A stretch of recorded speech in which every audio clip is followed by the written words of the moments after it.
হরে কৃষ্ণ কৃষ্ণ কৃষ্ণ হরে হরে, হরে রাম রাম রাম হরে হরে।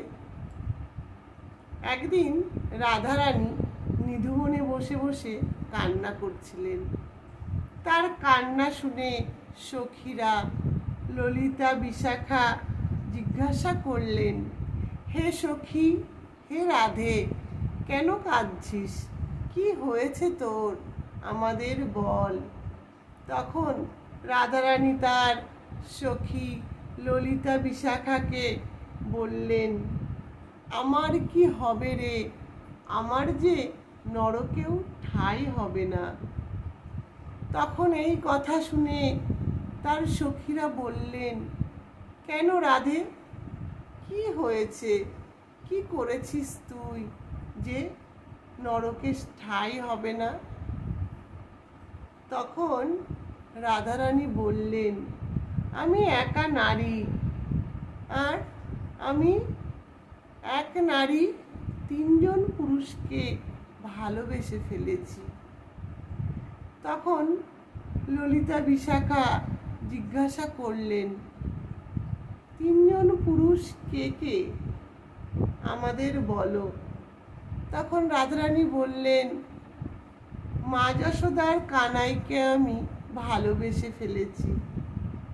আবার যমুনার তীরে দুপুর বেলায় কদম তলায় যিনি বাঁশি বাজান, আমি তাকে ভালোবেসে ফেলেছি। তার বাঁশির সুরে আমার মন পাগল হয়ে যায়, মনে হয় কে যেন আমাকে ডাকছে।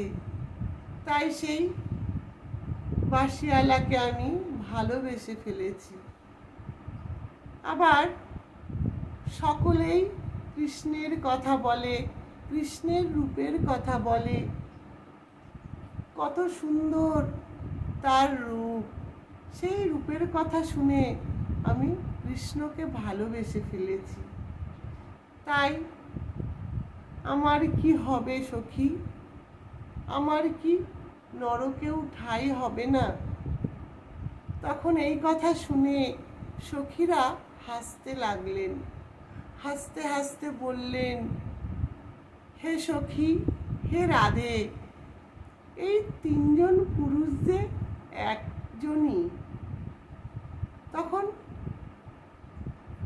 এই কথা শুনে রাধারানীও অবাক হয়ে গিয়ে বললেন, তাই নাকি সখী, তাই?